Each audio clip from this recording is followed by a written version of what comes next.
I want to, first of all, thank the Oilers and Daryl Cates. This has really been a special time for us.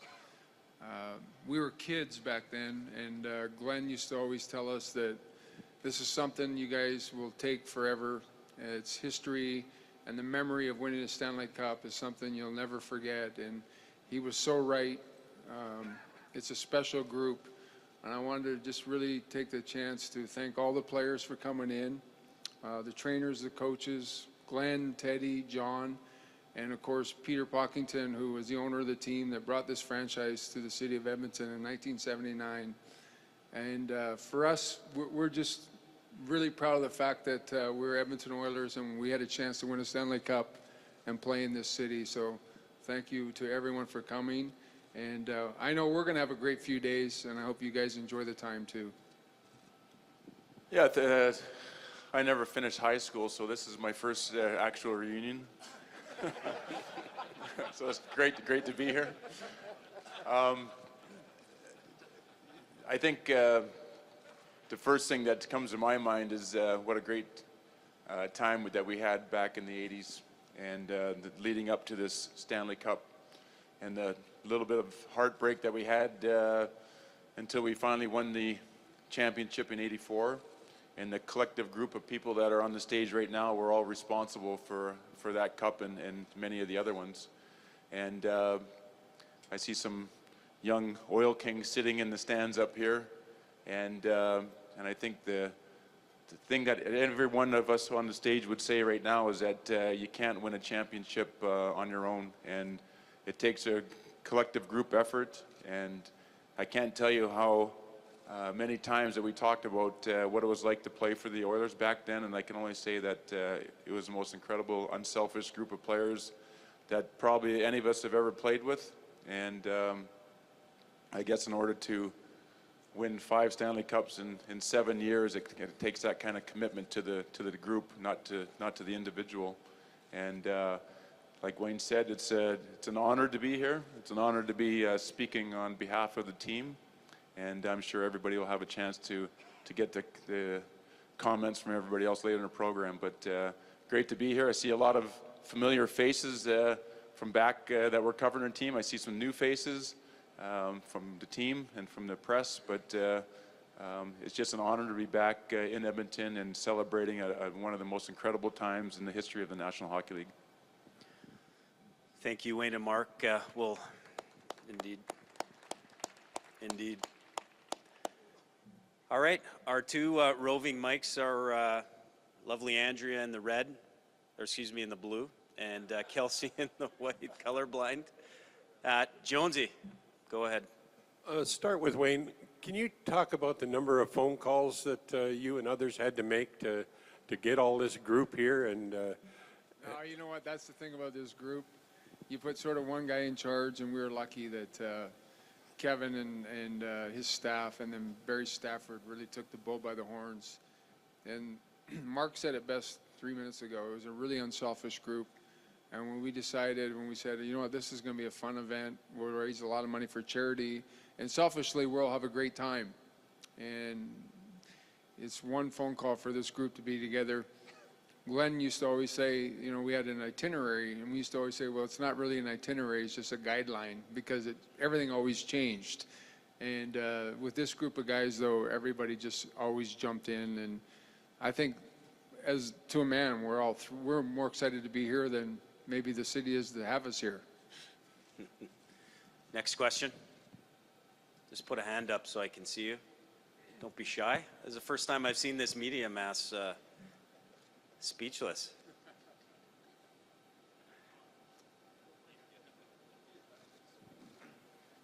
I'm one of the new guys who clearly wasn't here when you guys were here. I'm Dustin Nielsen with TSN 1260.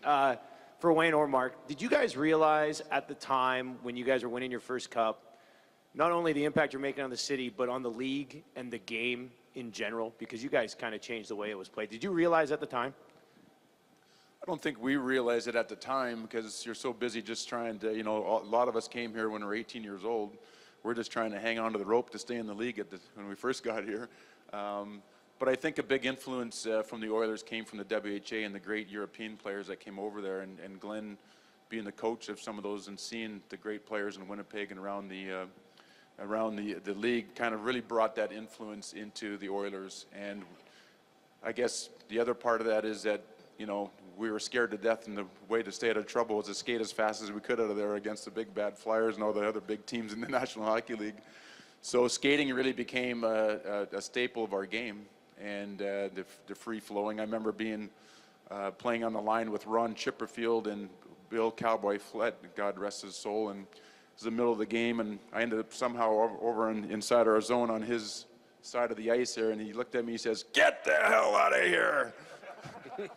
Because he was kind of into the old school of up and down the wing kind of hockey, and we're kind of trying to play this more weaving style, more innovative European style. So that was quite interesting. But I think as time wore on, obviously we knew that you know, the style of play that we were introducing, it forced the league to play and change because of us. And if they were going to compete against us, they were going to have to skate and up their talent level as well, which is, looking back on it now, is quite you know, gratifying, I think, to everybody in here that we were able to have that big of impact in the league.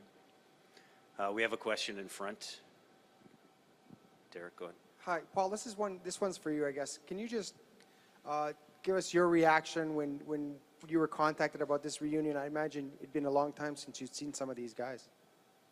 Yeah, I mean, Wayne's chatted about it. It was a little bit of a no-brainer, and it's amazing how some things don't change over the years. When Wayne asks for something, we usually do it. We were trained that way at an early age. I think that anytime you have your leader that is your hardest worker and asks you something to do, you do it. But you know, I'm just listening to Mark, and you know, I got Glenn sitting beside me here, and I was drafted here in 1980 out of. As Rod Phillips called it, a fine Russian defenseman out of the Kitchener Ranger chain. But came to Edmonton, and we were playing a modified European style, which was suited every guy sitting up here perfectly. And you know, we had our bumps and bruises along the way, and you know, Jonesy's sitting there, and we still do remember that weak-kneed wimps that you called us. But you know, all that stuff through the media, made us better. I'm telling you, it's a great place to play, a tough place to play, but it really makes you accountable.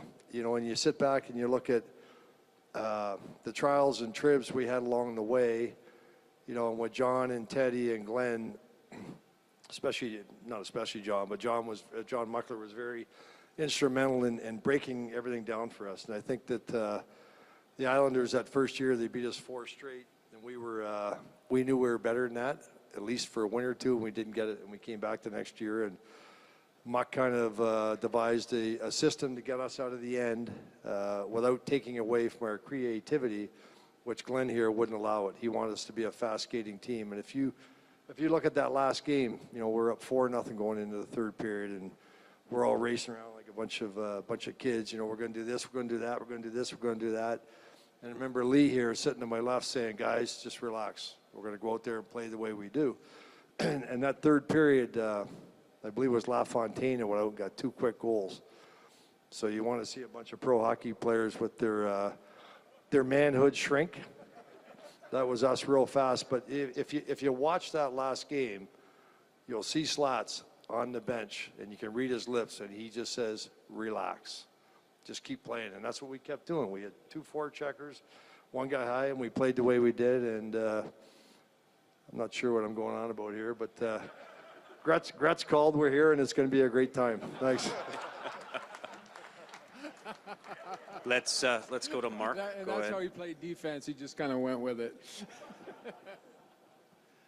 For Wayne, Koff just talked about how Glenn Sather figured out how this team should play, and he put you guys together, and he got you on your way. What were the things that Glenn Sather taught you guys when you were young players that we wouldn't know about? How did he help form this team?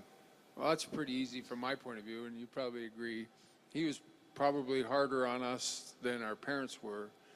And it's kind of funny when I say to people, you know, when I was 19 years old, he really pushed me. And when Paul was 20, when Mark was 21, I mean, he pushed us. That was the first thing he did. And we had a respect level for him because the very first phone call you ever made, if you got something bad happen or something wasn't right, if you called Glenn, he was going to take care of it. So he really became like a father to all of us, and especially the younger guys who were here at 18, 19, 20. And then he had this ability to let us live. You know, we had one rule when we were Edmonton Oilers, and that was never embarrass the team. So we used to always kind of kid about it. Practice would start around 11 o'clock. The bus would leave around 4 o'clock. Those little things never bothered him. And he liked family around. So if your father was in a city, he wanted him on the bus. If your mom and dad were in a different city, he wanted them on the bus. So he really made us understand that work ethic is important, and yet family was really important. And he was the catalyst of the organization. And we wouldn't be here today if it wasn't for his foresight and his vision. I told him for a 6-goal scorer, he had tremendous hockey sense.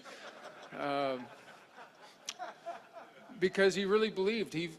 Mark said earlier, he loved the Winnipeg Jets of the 70s, and he built our team on the style of Alf Samuelsson and, Alfie Nilsson and Kent Nielsen and Anders Hedberg and Bobby Hull, and he wanted that from day one here, and he got that. And I always tell people we might not have been the best team ever played, but we're actually a lot of fun to watch.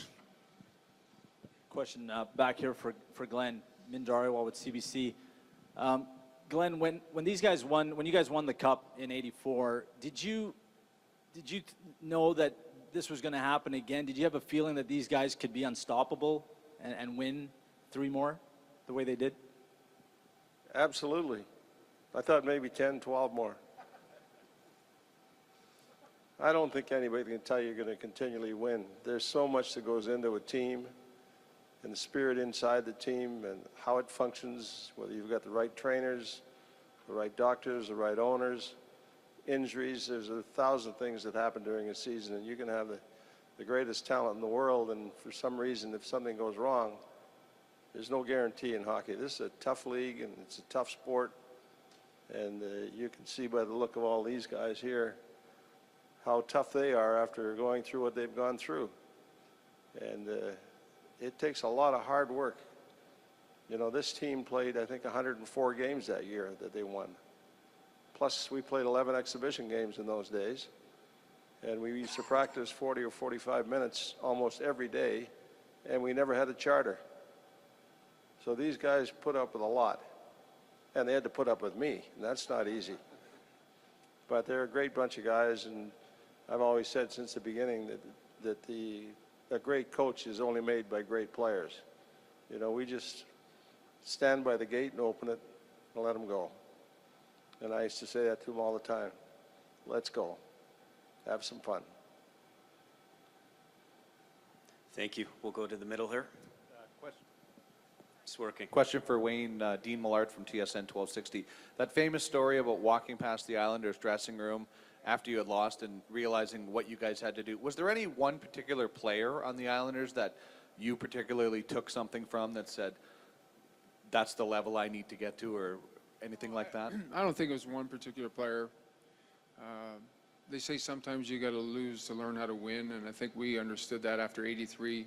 We weren't quite committed to the level to become a Stanley Cup champion. And I'm not trying to say that to take anything away from the Islanders, because they deserved to beat us, and they beat us fair and square, and they were a better team. But we had a hatred with each other. We hated them, and they hated us, but we had a respect factor too.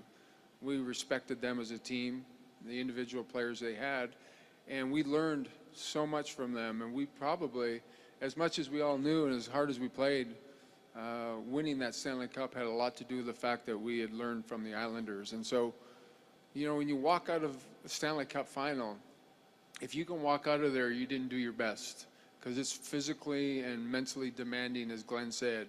You get beat up really bad. And, you know, we used to always say, hitters have to hit, and if they're going to do that, then the offensive guys better take a hit to make a play.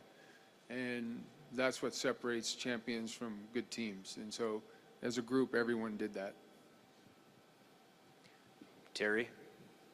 Glenn, you walk in here today and you look at these guys. do they look like a bunch of 50-year-old guys to you, or do you look at them and see those 19, 20, 21, 22-year-old guys?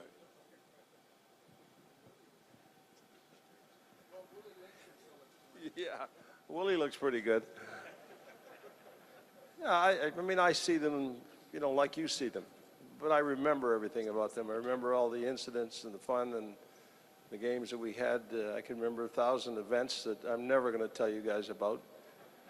But, I mean, I see memories. And, you know, every time you talk to one guy, you get to speak to another guy, and then the memories start flooding back about all the events that we went through and good times we had. So I just see a lot of good guys up here. Glenn, Maddie, go ahead. Glenn, I just want to ask you how you put Coffey and Huddy together as a pair.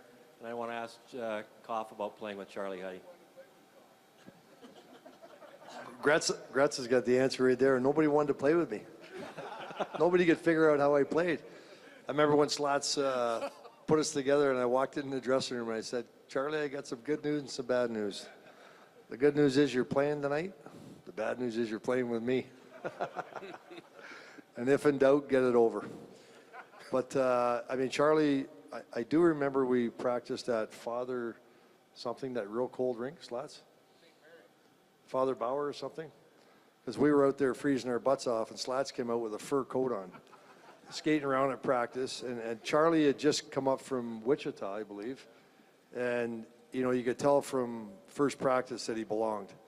Then the next day there was a picture of Charlie in the paper, I think sitting on a net or something. And it said, Charlie who? Well, it only took a few games before everybody knew who Charlie was. I mean, he was a perfect complemented guy for me. He was loose. Believe it or not, he used to sing to me when I carried a puck around the net. He used to go, you can dance if you want to, as I'm wheeling up the ice. But we had a lot of fun. Charlie was a perfect fit for me, and thank you for putting him with me, Glenn. I think what Koff is forgetting to tell you, though, is when Charlie first came up there, that Koff told him, if you really want to impress the coaches, I'll stand in front of the net and you work both corners. Slats came down from about up there and said, Huddy, what are you doing? And Charlie goes, as I'm told. I don't think I can answer any more than that. He pretty well covered it. Okay, Ryan, go ahead. For Glenn Anderson, Ryan Rashog from TSN. Glenn, I wonder what it's like when you all get together 30 years later as a team, if the dynamic still is the same. The guys who were hard on certain guys still are, if the jabs keep going in the same direction, and if maybe anybody up here has a bit of a sharper tongue than people might know.